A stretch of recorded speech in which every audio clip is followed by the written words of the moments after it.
তুমি বিবাহিত? তোমার একটা মেয়েও আছে? চলো, এটা জাস্ট একটা দুর্ঘটনা। দুর্ঘটনা? হ্যালো, কেমন আছো? কোথায় ছিলে? এই তো বাসাতেই ছিলাম। বাসায় ছিলে, তাহলে ফোন ধরছিলে না কেন? তোমার কি মন খারাপ? না, মন খারাপ না, এমনি কিছু না। আচ্ছা, আমি তোমাকে পরে ফোন করি, হ্যাঁ?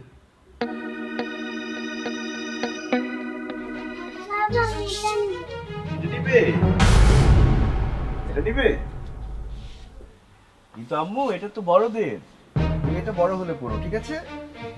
আচ্ছা শফিক, প্লিজ একটু দেখো না প্লিজ।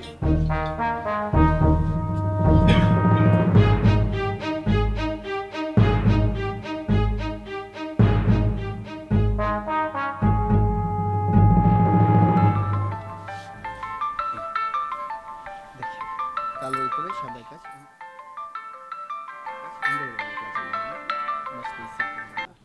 খুব সুন্দর।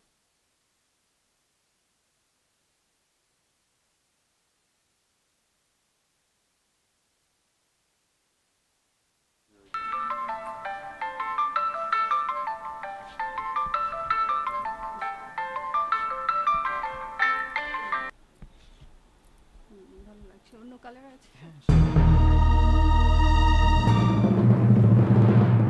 হ্যালো, কাল শপিং সেন্টারে তোমার সাথে মহিলাটা কে ছিল?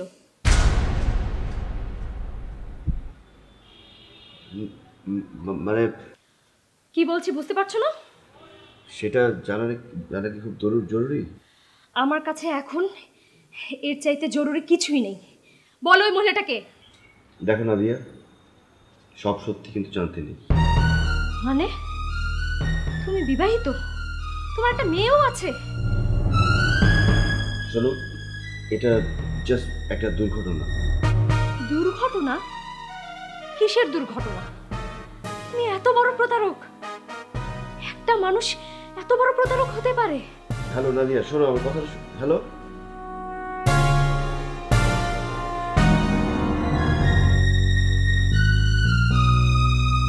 হ্যালো। হ্যাঁ নাদিয়া, প্লিজ জাস্ট একবারের জন্য দেখা করো আমার সাথে। আমি তোমার সাথে কখনো কোনোদিন দেখা করতে চাই না।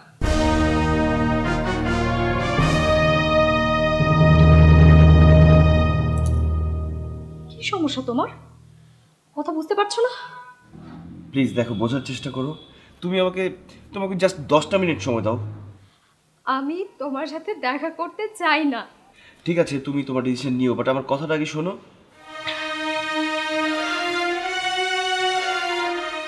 ওকে। Thank you so much.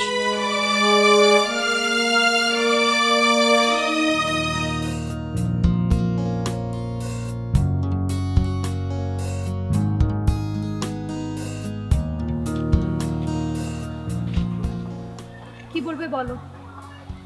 দেখো, ফাঁসির আসামিরও কিন্তু শেষ কথা বলার রাইটটা থাকে।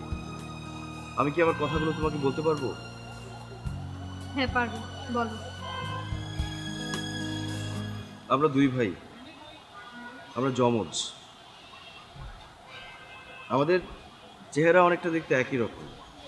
আমার নাম শফিক আর আমার ভাইয়ের নাম সোহাগ। আমার ভাই সোহাগ পেশায় পাইলট ছিল। ওর একটা মেয়ে আছে, নাম সাবা। সাবার যখন 3 বছর বয়স, তখন আমি আমেরিকায় চলে যাই। হঠাৎ একটা খবর আসে যে সোহাগ বিমান দুর্ঘটনায় মারা যায়। এরপর আমি আমেরিকা থেকে দেশে ফিরে আসি। সাবা আমাকে দেখার পর বাবা বাবা বলে চিৎকার করে জড়িয়ে ধরে। আমি তাকে বলতে পারিনি আমি তার বাবা না, কারণ সাবার থ্যালাসেমিয়া রোগ।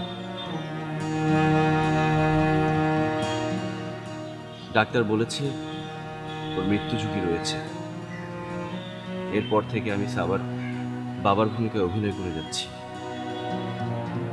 একটা নিষ্পাপ শিশুকে বাঁচানোর জন্য এতটুকু অভিনয় কি খুব বেশি অন্যায়?